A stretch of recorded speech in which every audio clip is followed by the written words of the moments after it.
Hello friends, आपका आपके channel में फिर से बहुत बहुत स्वागत है। आज हम क्लास लेंगे सॉइल फॉर्मेशन का ना। इसके पहले हम लोग जो पढ़ चुके हैं सॉइल साइंस की सीरीज में, उसी सीरीज में हम लोग आगे आज लेंगे मृदा निर्माण। सॉइल फॉर्मेशन क्या होता है ना। तो सबसे पहले हम जानेंगे कि सॉइल जो हमारा मृदा होता है बनता सबसे पहले इनिशियली बनता किससे है ना। तो इसका जो बेस मटेरियल होता है हमारा होता है रॉक्स और मिनरल, चट्टान और खनिज। चट्टान और खनिज पढ़ाने से मेरा यही तात्पर्य था कि हमें मृदा निर्माण पढ़ने में थोड़ा सा आसानी होगी। क्यों? क्योंकि जो हमारा मृदा होता है ना वो चट्टान और खनिज के टूटने फूटने से ही बनता है ना। ठीक है, तो क्या होता है हमारा जो मृदा होता है, सबसे पहले क्या होता है हमारे जो चट्टान और खनिज होती है उसमें होती है बेदरिंग।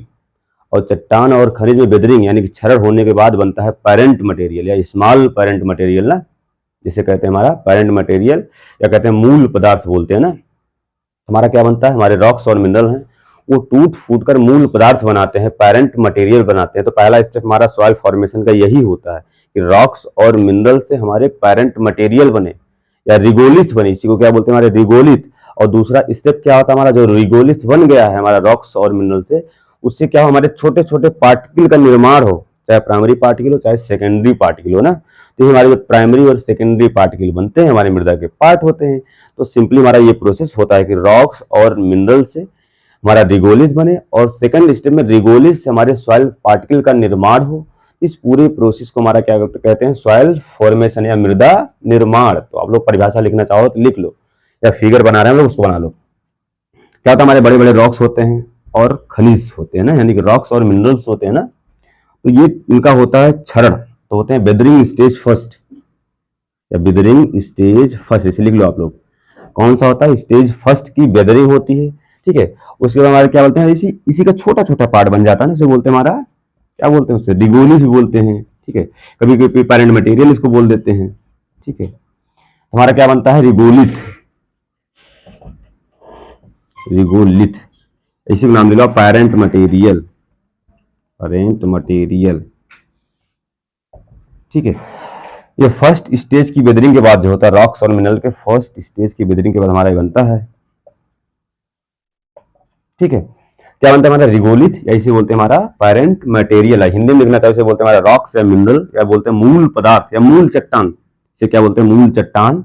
और इसे क्या बोलते हैं रिगोलिथ या पेरेंट मटेरियल, या पेरेंट मटेरियल बोलते हैं मूल पदार्थ, इसे बोलते हैं मूल चट्टान मूल पदार्थ। ठीक है, इसके बाद हमारी होगी सेकेंड स्टेप की बेदरिंग, क्या बोलते हैं बेदरिंग स्टेज सेकेंड, ध्यान देना। तो सेकंड स्टेप का जो बेदरिंग होगा इसके बाद क्या होता है हमारा जो रिगोलिथ है पेरेंट मटेरियल है और छोटे छोटे टुकड़ों में डिवाइड हो जाएगा, जिसे हमारा क्या बोलते हैं सॉइल के पार्टिकल। हम पहले भी पढ़ा चुके होंगे सॉइल के पार्टिकल, एक होता है प्राइमरी एक होता है सेकेंडरी। ठीक है, तो हमारे क्या बनते हैं प्राइमरी और सेकेंडरी पार्टिकल बनते हैं। ठीक है, क्या बनते हैं प्राइमरी और सेकेंडरी पार्टिकल, ये होते हैं हमारे सॉइल पार्टिकल। ठीक है, तो इस पूरे प्रोसेस को हमारा क्या बोलते हैं सॉइल फॉर्मेशन या मृदा निर्माण। या परिभाषा आप लोग लिखना चाहो कि चट्टान और खनिज में क्षरण होने के बाद पेरेंट मटेरियल बनता है, पुनः दूसरी बार क्षरण उसमें होता है पेरेंट मटेरियल में, उससे हमारा बनता है सॉइल पार्टिकल।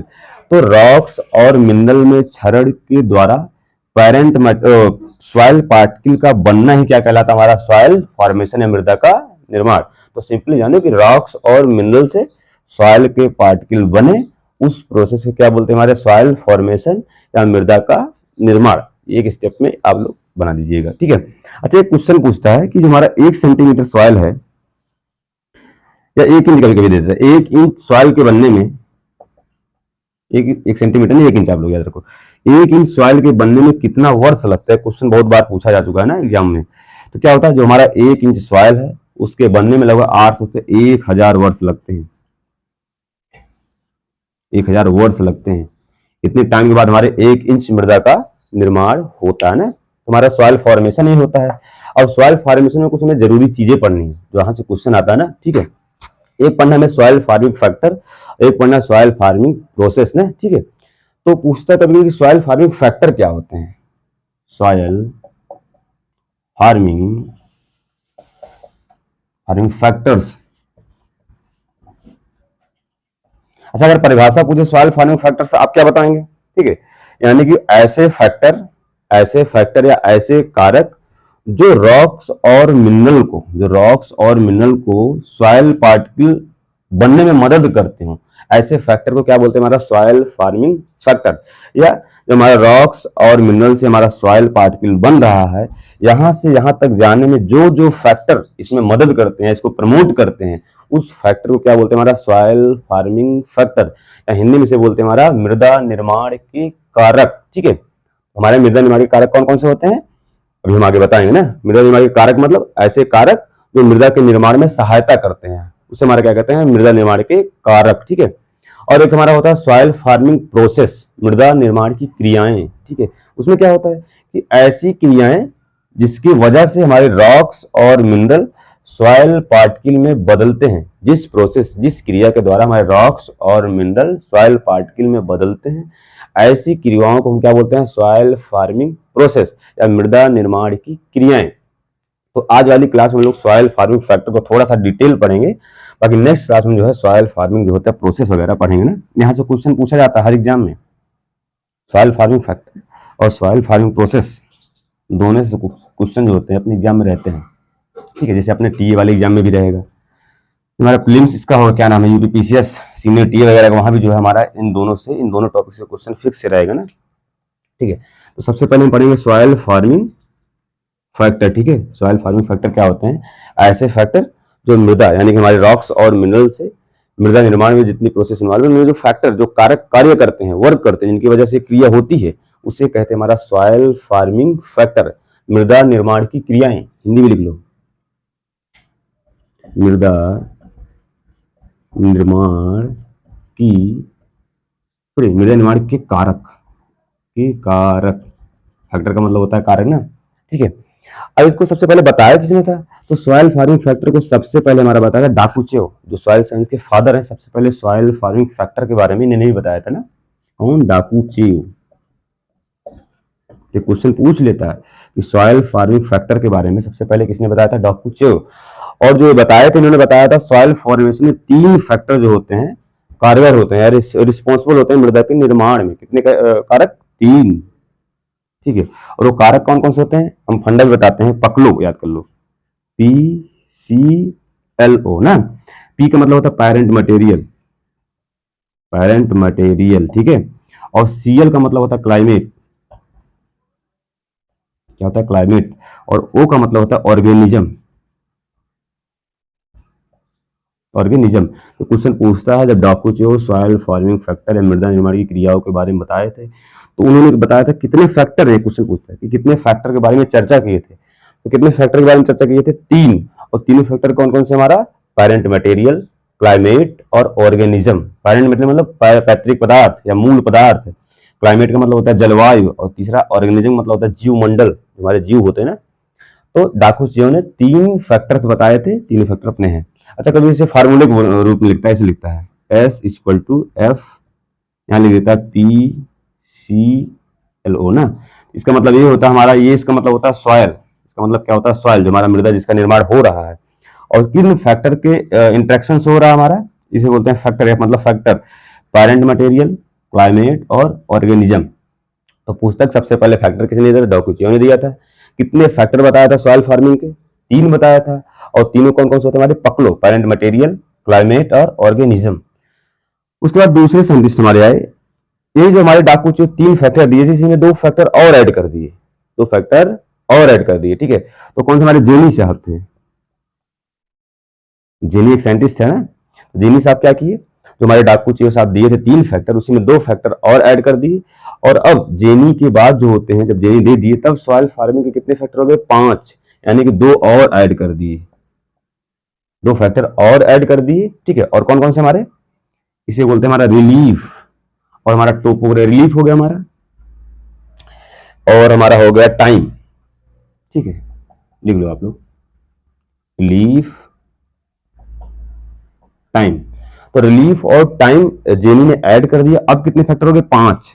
ठीक है, तो अब पूछता है कि कितने फैक्टर हो गए हैं, जेनी के 2 फैक्टर ऐड करने के बाद कितने सॉइल फार्मिंग फैक्टर हो गए अपने, 5। और कौन कौन से हमारे, पकलो इधर हो गया 2, RT। तो ऐसे याद कर लो आप लोग, जेनी के बाद वाला S=F, ऐसे क्लोरपट। ये फंडा आप लोग याद रखना, हमेशा ही वाला पूछता है ना डायरेक्ट। तो ऐसे आप लोग याद कर लो क्लोरपट, तो Cl से अपना हो गया क्लाइमेट, O से हो गया ऑर्गेनिज्म, R से हो गया रिलीफ, P से हो गया पेरेंट मटेरियल, T से हो गया टाइम। ठीक है, तो अब जेनी के बाद क्या हो गया, कितने फैक्टर हो गए, 5। अब फंडा क्या याद रखना हमको, क्लोरपट, क्या हो गया, क्लोरपट। ठीक है, अच्छा जेनी के बाद भी एक साइंटिस्ट है जो सॉइल फार्मिंग फैक्टर को थोड़ा सा और अच्छे से डिवाइड किया कैटेगरी में, वहां से क्वेश्चन को पूछता है। डाकू चाहिए और जेनी साहब को तो हम लोग पढ़ लिए क्या बताए थे। इसके बाद हमारे एक और साइंटिस्ट आए थे जिन्होंने सॉइल फार्मिंग फैक्टर को कैटेगराइज किया था, 2-3 कैटेगरी में डिवाइड किया था ना, वहां से क्वेश्चन अच्छे से पूछता है। ठीक है, तो जेनी के बाद हमारे यहाँ जोफे साहब, तीसरे साइंटिस्ट कौन है, जोफे, 1940 में देता है, ये नहीं पूछता कभी। तो जोफे साहब इनने क्या किया, जो 5 फैक्टर थे अपने जेनी के बाद 5 जो फैक्टर थे क्लोरपट ना, उसको क्या किया, 2 कैटेगरी में डिवाइड कर दिया। एक कर दिया हमारा एक्टिव फैक्टर, सक्रिय कारक, और एक हमारा बता दिया पैसिव फैक्टर, यानी कि निष्क्रिय कारक ना, एक्टिव फैक्टर और पैसिव फैक्टर। तो जोफे एक क्वेश्चन को पूछता है कि कौन से ऐसे साइंटिस्ट है जिन्होंने सॉइल फार्मिंग फैक्टर को 2 कैटेगरी में डिवाइड कर दिया, एक्टिव फैक्टर और पैसिव फैक्टर, सक्रिय कारक और निष्क्रिय कारक। ऐसे से सीधे पूछ लेता है कि एक्टिव फैक्टर टर्म किसने दिया था, पैसिव फैक्टर टर्म किसने दिया था, कौन से दिए थे, जोफे, गलत मत करना, जेनी साहब दूसरे हैं, जोफे साहब दूसरे हैं। और जो हमारे 5 कैटेगरी थी उसमें से 2 को बताया कि एक्टिव फैक्टर है, कौन कौन, हमारे क्लाइमेट और ऑर्गेनिज्म। जोफे साहब बताया कि जो हमारे क्लाइमेट और ऑर्गेनिज्म है, जीव हैं, वो सॉइल फॉर्मेशन में डायरेक्टली इन्वॉल्व होते हैं, तो हमारे कैसे फैक्टर हो जाएंगे, एक्टिव फैक्टर या सक्रिय कारक हो जाएंगे ना। और बच्चे हमारे पैसिव फैक्टर कितने हो जाएंगे, रिलीफ, टाइम, पेरेंट मटेरियल। तो हमारे 3 फैक्टर क्या हो गए, हमारे पैसिव फैक्टर हो गए। ऐसे कारक जो प्रत्यक्ष रूप से ना इन्वॉल्व होकर अप्रत्यक्ष रूप से सॉइल फॉर्मेशन में इन्वॉल्व होते हैं या हेल्प करते हैं, उसे हमारा कहते हैं पैसिव फैक्टर। अच्छा, और अच्छे से अगर पढ़ना चाहो, पूछता है कभी कभी एक्टिव फैक्टर के बारे में, कभी कभी आपको मेंस लिखना हो तो कैसे करोगे, कि एक्टिव फैक्टर वो फैक्टर होते हैं जो मृदा निर्माण में ऊर्जा के मुख्य स्रोत होते हैं और मृदा निर्माण में डायरेक्टली इन्वॉल्व होते हैं, प्रत्यक्ष रूप से इन्वॉल्व होते हैं, उसे हमारा कहते हैं एक्टिव फैक्टर।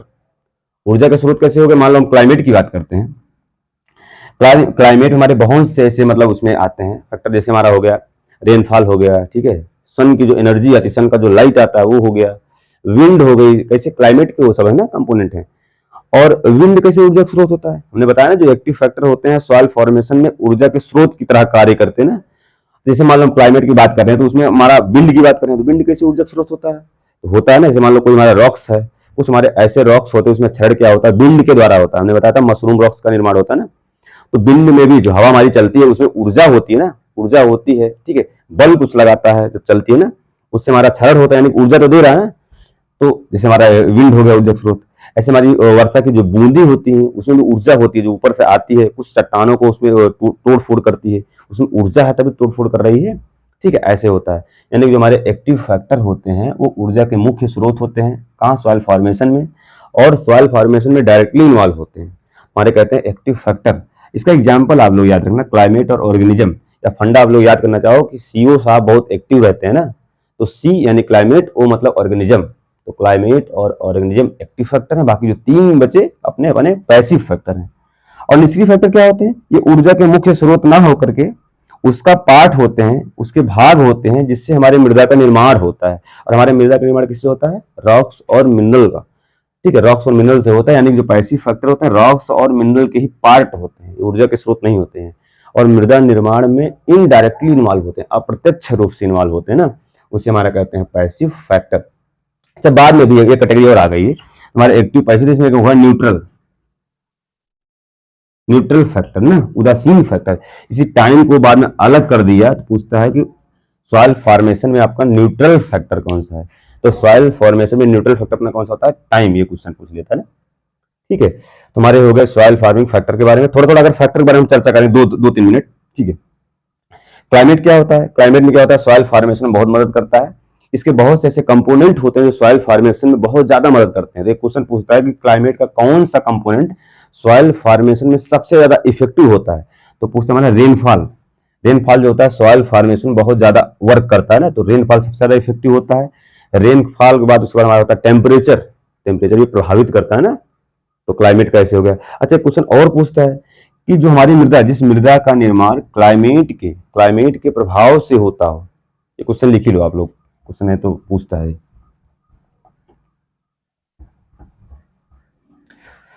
ठीक है, एक होता है इक्टोडायनोमॉर्फिक